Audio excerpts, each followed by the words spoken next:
So yesterday we learned how to make chicken and potato. Today I'm going to teach you how to turn the leftovers into a really good gravy. I'm showing you how to make gravy from scratch. If you're just catching up, I want to let you know this is not a cooking channel. I am teaching you the knowledge that has been bestowed to me. So I'm not always going to have measurements, but you should be able to catch up. Well, you will have to catch up, eyeball it, and figure it out for yourself.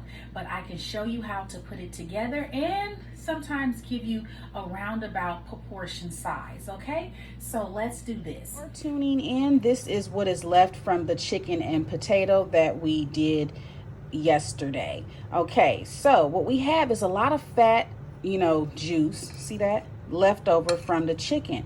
Now this is really good stuff. You don't throw stuff like this away. What you do with this is you make gravy with it. With this, I'm going to show you how to make gravy from scratch. The reason you should know how to make gravy from scratch is because not only is gravy great to place over, like if you're doing a smothered potatoes or mashed potatoes in gravy or wherever else you would like to place gravy, for example, over rice. Gravy is also the base of your soups. Like if you're going to make a good roux, you need to learn how to make a good gravy. Okay, and this is a great place to start. Now here we are starting with a cast iron skillet, and what I have in here is about a tablespoon or so of whole wheat flour. I like to make my gravy with whole wheat flour because whole wheat flour has a distinct taste. So I'm starting this off with the flour, and what you do first is you want to brown your flour. If you let your flour brown before adding the other ingredients, it gives it, to me, a richer taste, and it just tastes, like more well done. Now, if to make gravy, you can use any type of flour you want. You can use some cake flour if you want to, honey. You also can use corn starch. It just depends on what type of sauce you're making. But for the purpose of this video, we are going to start you off with this gravy made with whole wheat flour. So now I have let the flour brown, and as you can see the bottom of the skillet has a little scorched it, right? So the flour is brown. Now your base for gravy is nothing but flour, oil, and water.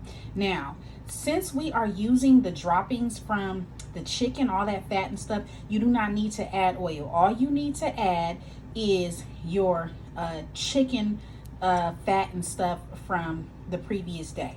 And so we have that right here. We are going to go ahead and add this to the gravy. And we do this first. You want to put your flour and then you add your oil, because the order of operation is very important on making sure your gravy comes out properly. So as you can see, we have added the stuff from the chicken and the potato, all the leftover fat. The great part about this is it already has all the seasoning and spices in it. You might need to add a little extra salt, but for now, just start with this. Okay? And you want to get it all in there. Crowding up my screen here.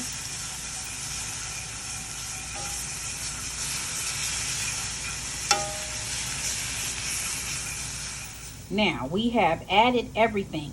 Now when I first turned the stove on, I had my temperature at medium high. Once my flour got brown, I turned it down to low. So you want to turn that temperature down once you get to the second stage, which is you add your oil or your meat fat. Okay, so now that we got it all mixed up, the meat fat is mixed in with the browned flour, we're going to add water. It is very important to know how to cook gravy, honey. Now we're going to use this really good, get you a good fork. And like I said, you want to keep the temperature low at this time because it gives you a chance to really stir your gravy. And like I said, it already has all that good flavor in there. Now, if you wanted to get you a food processor or a blender, you know, and break your fatty stuff down a little more, like I said, you know, like the celery and stuff, you can have that smushed as much as you want before adding it. Okay, but you see, look at that, turning into a nice rich gravy at a really good pace. Now, the more flour or starch that you have in here, the thicker your gravy will be. And as I said before, this is the base for everything, honey. If you're going to make a soup, you need a good roux. So you want to base it.